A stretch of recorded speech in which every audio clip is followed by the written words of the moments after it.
Welcome to episode 67 of the Who Threads podcast. Finally got my man Kerwin Porter on the line. Kerwin, how's it going, man? Coach Aaron, how's everything? My dog. So good to have you on, ladies and gentlemen. This is the only time in your life that you'll see Kerwin Porter seated in a chair. The only time.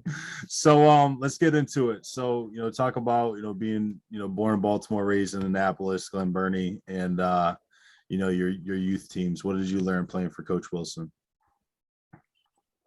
Just growing up with Coach Wilson, he always had us outside in a gym. No matter where it was, if we could play basketball there, we was there. You know what I mean? Always spent hours and hours on fundamentals. That's where I'm big at. I'm big on the fundamental aspect because that's what he taught us. And just playing hard. That's really it. That's what I learned from playing with Coach Wilson. The fundamentals, the intangibles, and just give it 110 every time you're out there on the floor. So you started high school really young, at 13 years old. You had 27 in your first game as a freshman on varsity basketball. First, talk about your high school selection process, what it came down to and how you ended up at Gibbons.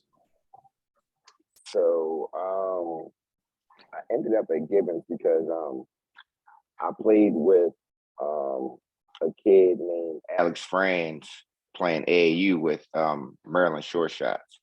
And during that time, I was kind of like, getting there, living with them, So, of course, playing with them, had the opportunity of, talking to Class C, St. Joe, Gibbons, the SFAs, like a couple schools, but just in all, I knew at Mount St. Joe that Brian Johnson was going to go there, which was one of my close friends. Spalding had Jesse Brooks at the point at the time already, and Gibbons really had a freshman there starting at the point guard for their varsity team. And then he ended up transferring and going back to New Jersey. So it was basically like a win-win situation. Like, all right, if I go there, I'm going in as a starter or I'm going to be on varsity, as going to Spalding or whatever, it would have been, okay, I might be on varsity, but I know I'm barely going to get in the game because Jesse Brooks got the one.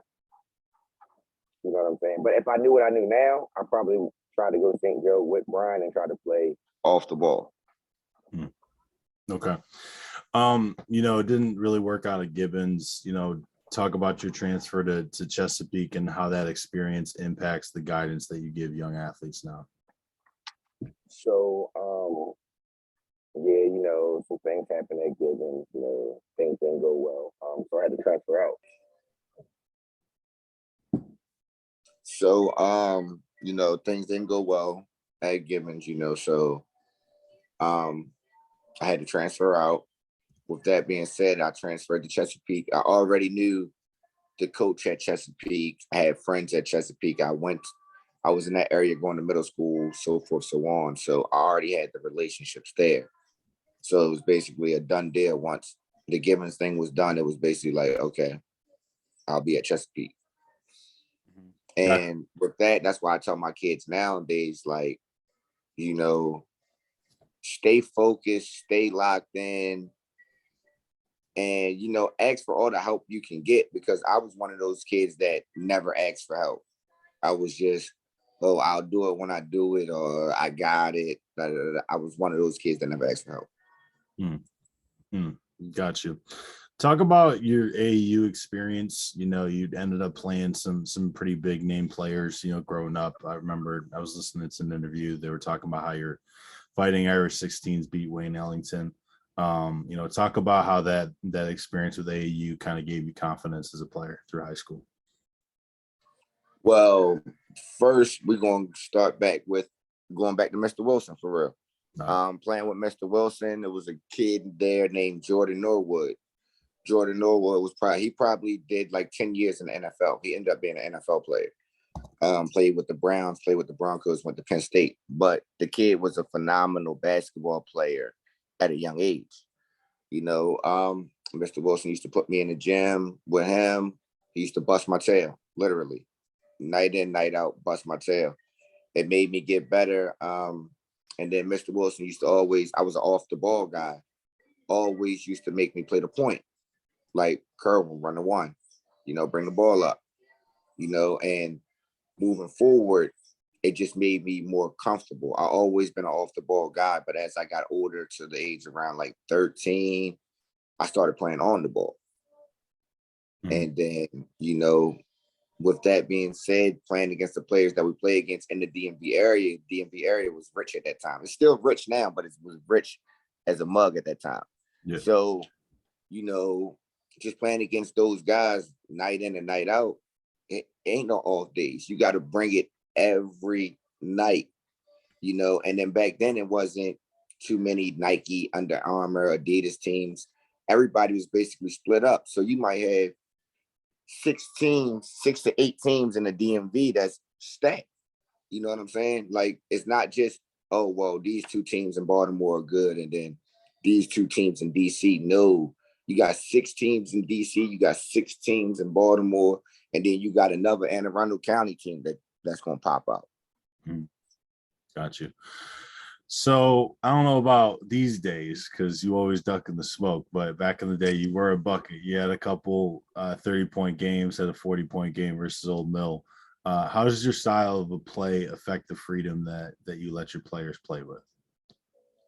So I'm always been big on, just letting kids play, just free flow for real. Like, I always been big on that. I'm not I love X's and O's, but I feel as though you shouldn't have to come down every possession and call a play out. I feel as though like you should be able to come down, feel the game out, go within the flow of a game, pass, cut, and just play basketball. It's simple. You know what I'm saying? It's not rocket science, but I try to give kids the free reign to do whatever they want until they start doing too much. Then you got to reel them back in. You know what I'm saying? I would never be a coach to be like, yo, you can't do this. No, you can't do that. No, you can't do this. No, you can't do that. If you can do it, you can do it. But if you try it 5, 6 times and it ain't successful, then we got to change it up. If you don't get back and play defense, that upsets them too. Talk about your transition from playing to coaching, how that came about. So, always been a player, always loved playing. Never really ever thought about coaching ever in my life. Never really thought about it. A guy by the name of Chris McClintock used to coach my nephew or whatever. And I was always around the game, I always paid attention to it. He used to coach my nephew. So he decided one year that he got a job. He had got a job offer in New York. So he basically had to up and move his whole situation. So when he moved to New York, he came to me and was basically like, bro, I got these 9-year-old kids, good group of kids.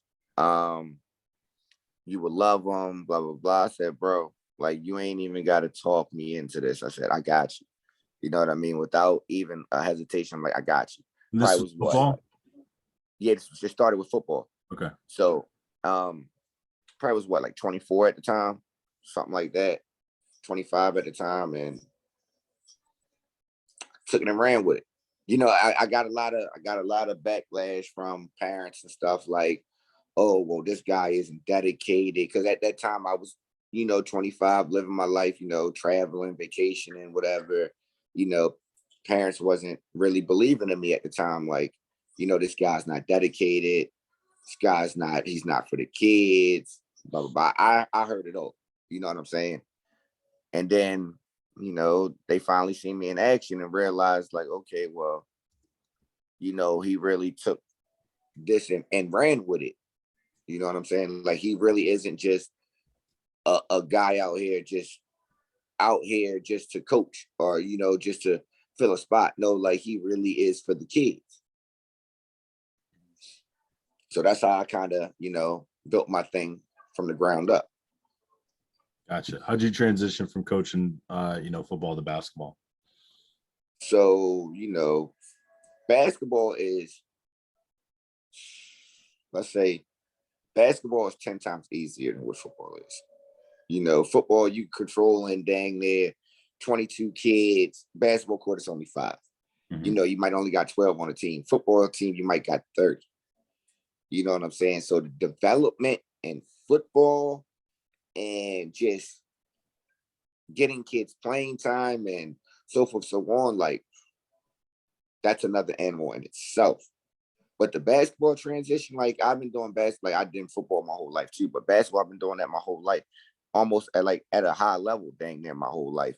So it wasn't like a real big transition. Like, I kind of knew you moving forward. Okay, I didn't know like the exact tournaments we need to be playing in and stuff like that, but I knew how to develop at the time. You know what I'm saying? And the tournament stuff, it's going to come. We basically started rec ball. I wasn't going to just straight do AAU. We did rec ball. We learned the game, developed, and then, we turned it into an AAU team. And it started with BBC? No, team called Herndale Hornets. Okay. I turned my Herndale Hornets team, which was, they call Herndale Hornets, or HYSL, Herndale Youth Sports League. I turned that team and made them into BBC. Okay. Gotcha. And then from there, where did you go? Kind of take me from Herndale. I did Herndale for a few good years. Took that Herndale team that I had, made a team BBC team. After 2-3 years, I was with Team BBC. Left there, went to New World for 2 years. Did 2 years over at New World, and now I'm on my second year with Team Melo. Gotcha. Okay. Talk about how, so like coaching the two different sports, the speed of basketball as far as play calling, subs, defenses, matchups is a lot different than football. Talk about how one coaching skill set has helped you with the other sport, some of the biggest lessons you've learned along the way. Just in general, I know, like, I'm an animated coach already, Aaron. So I'm always rah-rah. But I guess just off of that, I've kind of learned how to, be patient and grow with the kids. Like, I used to be like anal, like da da da da da da da. You got to get it right now, da da da. But as like moving forward, I just been patient with the development stuff. Like, okay, I know we're gonna get it. Like, we got a good team. We might can't run the stuff right now, but eventually we are going to get it. Just doing that, like with football and basketball, like taught me just being patient. But the speed of basketball and the speed of football, two totally different things. Like, I got 40 seconds to call a play in football. I don't got 40 seconds to call a play in basketball. Like, we pushing that joint. We got 5-10 seconds call a play. If we ain't call that play within 5 to 10 seconds, shot clock probably at freaking 15. You know what I'm saying? So now it's like, oh, we got 15 seconds to get a bucket. What we gonna do? Football field, I got 40 seconds to think.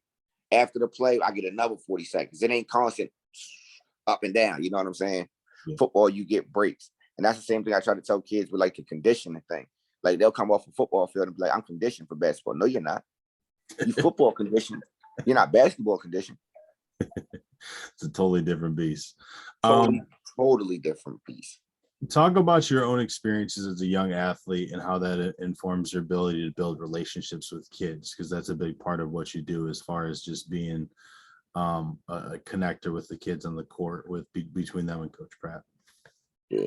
So just my young background and how I was raised and grown up, I can kind of relate to most of the kids. You know what I'm saying? Not saying that Pratt or anybody else can't relate to most of the kids, but I'm up there in age, but I'm not up there in age. You know what I'm saying? Listening to the same music as them, I just have a real, I don't know what it is, but it's just like, I kind of like know kids, you know what I'm saying? I guess just being around kids, like even just doing like, the teacher assistant thing in school and, helping out with kids, like just being around kids, like I've learned to learn how kids react, what kids react off of what, you know what I'm saying? Like some certain kids might react. Some certain kids might react well off of rah-rah at some kids might not react well off of rah-rah. Some kids might react well off of, oh, well, you need to do it like this and da-da-da-da and breaking it down. But some people need that battery in their back. So, you know, it's different ways to go about, you know, your coaching. So like I had a conversation with a coach last night, basically.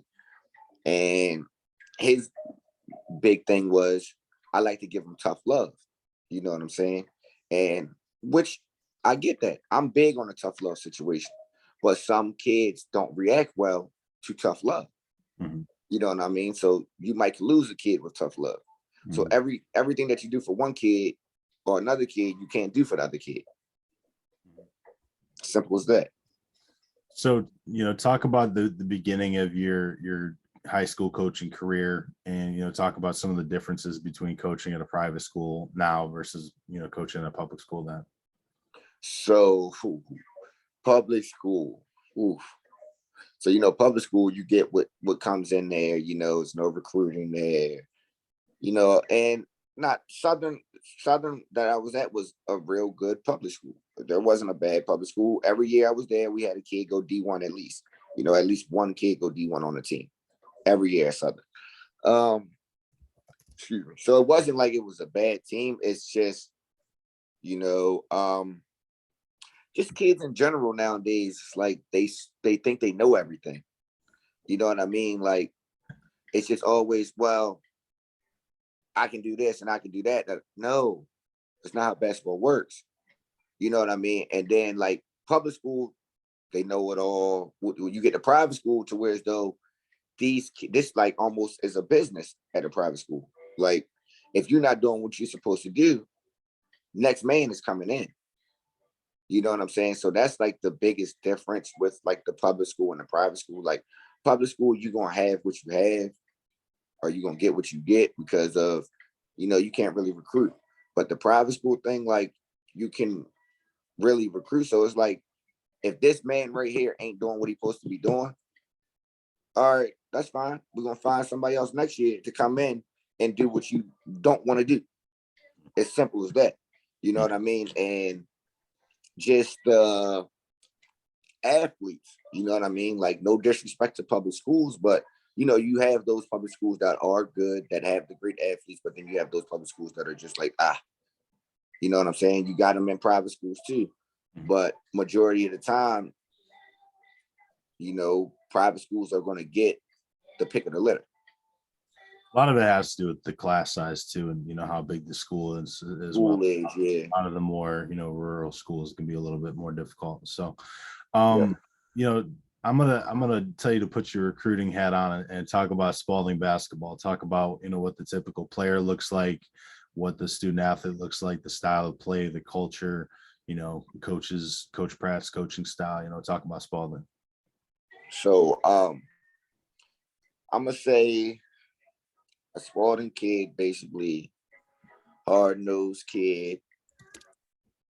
Yes sir, no sir kind of kid. Yes coach, no coach kind of kid. Honor roll student, you know, great in the community, great people person. You know, of course, you know, most kids have, you know, I ain't gonna say issues, but always, you know, most kids always got a little something with them, you know, is what it is. But we try to have kids that can control that. And if you can get what I'm saying, like, you know, of course, most kids want to be kids, but in a private school setting, you got to carry yourself in a well-mannered way. You know what I'm saying? You can't be in there goofing around, walking the hall, so forth, so on. Like, we want kids that are about their business, and we want kids that's about their business on the gym, in the gym, or on the field, or whatever they do extracurricular at Spalding. You know what I'm saying? And we also love kids that do stuff outside of sports. You know what I'm saying? Community, just giving back in general. You know what I'm saying?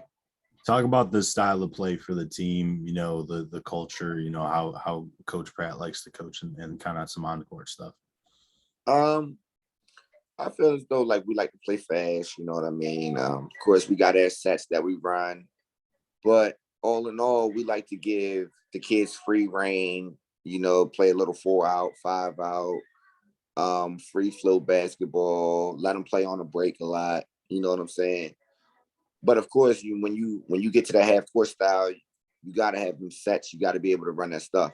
You know what I'm saying? We big on being fundamental, jump stopping, being in help defense, talking on defense, getting on the floor, like that kind of stuff. Got you. Talk about your role on the coaching staff, what areas you've grown in the most, with learning from Coach Pratt and, some stuff that you do differently versus what you're doing in Southern. So just being under Coach Pratt, bro, like taught me a lot just in general, like be patient, gotta listen, trust your coaches. Like that's three of the main things that he really taught me, like trust your coaches, listen, be patient, run your stuff, trust your kids, and like just in general, like those things. But my biggest thing at Spalding that I think that I do a great job at, I'm not going to say I do a great job at everything, but I definitely do a great job at Spalding with, locating and evaluating the talent to bring in the Spalding. You know what I'm saying? Like, I definitely, kind of know the landscape of the 8th grade classes and the 7th grade classes. And, I build relationships with parents in the majority of those classes. So that's really where I help Spalding at, is the recruiting aspect. So that actually leads perfectly into what I was about to ask next. So, you are a really good recruiter, especially, on our staff. Talk about what you've learned in that part of your kind of coaching arsenal, as far as like what, questions you're asking parents, or what you talk about with parents, what you talk about with the kids, what you're looking for, what some red flags are, what makes you into the great recruiter that you are. So my big thing in recruiting is, when you recruit, you got to have a plan, basically. When you come with your recruit, you got to have a plan. You got a plan for what you're going to do with them, how you're going to use them, how he's going to fit at the school, will he like the school, just so forth, so on. This is just with Spalding, you know what I'm saying? Like, we haven't gotten to the AAU situation, but with Spalding, basically, are you a Spalding kid? How's your grades?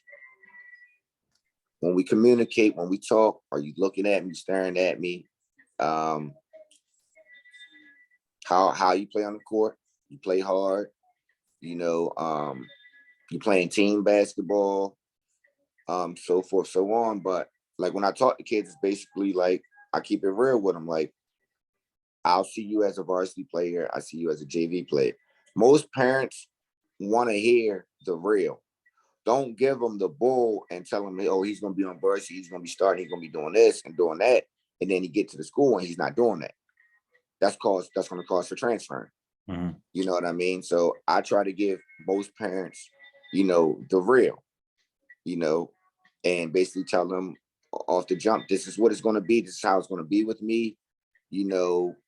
Pratt is like this, Pratt is like that, and then Pratt give his spill and so forth, so on. And then, we got to make sure we all on one accord. Also, I can't be saying one thing on this side and then Pratt is saying one thing on this side. Like, everything, we all got to be one. Mm-hmm. You know what I'm saying? So that's my big thing on recruiting. Like, we all got to be one, and we just got to be truthful with the kids and up front. Gotcha. So you're a great assistant right now, hopefully going to be, leading your own program here in the next couple of years. If you were to start a program today, what would be your philosophy? What does your offense and defense look like? What are you looking for in recruits? What type of school are you trying to coach at? Break that down for me a little bit. So really, it would depend on where I got my coaching gig at. Mhm. So I mean, where I would really want to coach at or whatever would be somewhere that has boarding. I would love somewhere that has boarding,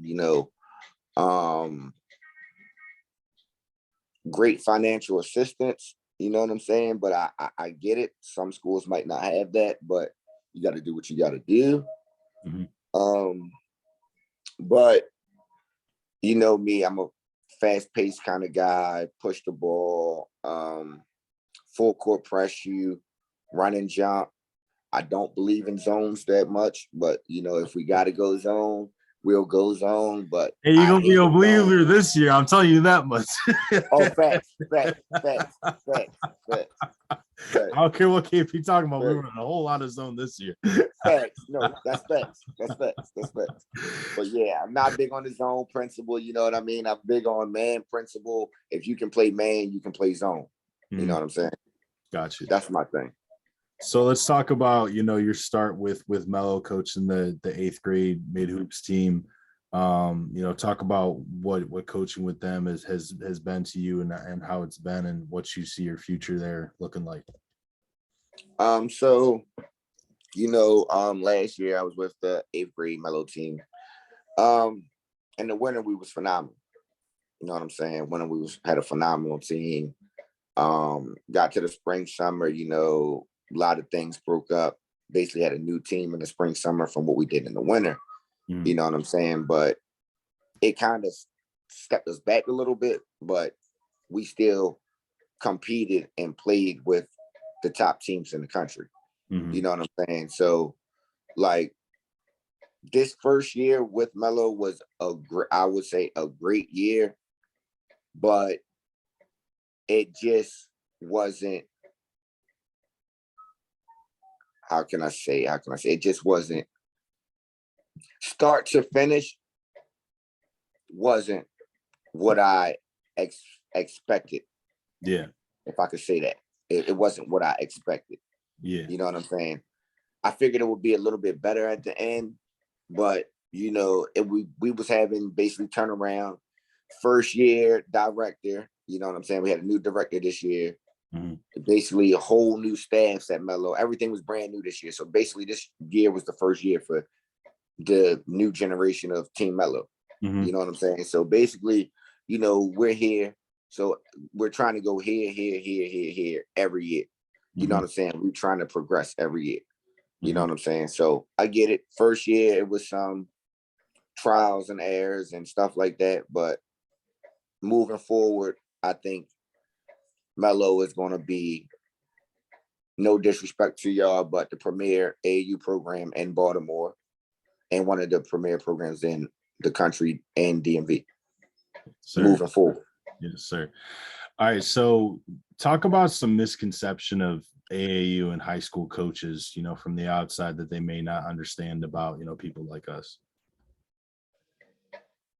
So when you say that question, what do you mean by that? So, I mean, some people think that AAU is just, you roll the ball out and let them play. Some people think that AAU coaches, maybe that they're more focused on themselves or, furthering their career, or they're just here to get Melo, I get it. attach themselves to players, that type of deal. I get it. All right. So, my thing is AAU isn't just a roll the ball out there and play kind of basketball. I mean, AAU is basically, from what we play at, is the best of the best, basically. You have your Nikes, you have your Adidas, you have your Under Armours. You know what I'm saying? So end of the day, you have the top athletes from all areas playing in Nike, Adidas, or Under Armour. You have the best talent in the country playing AAU in these tournaments and these sessions, or whatever you want to call it. Like, it's very rare in high school that you have freaking 8, 9 D1 kids on one team.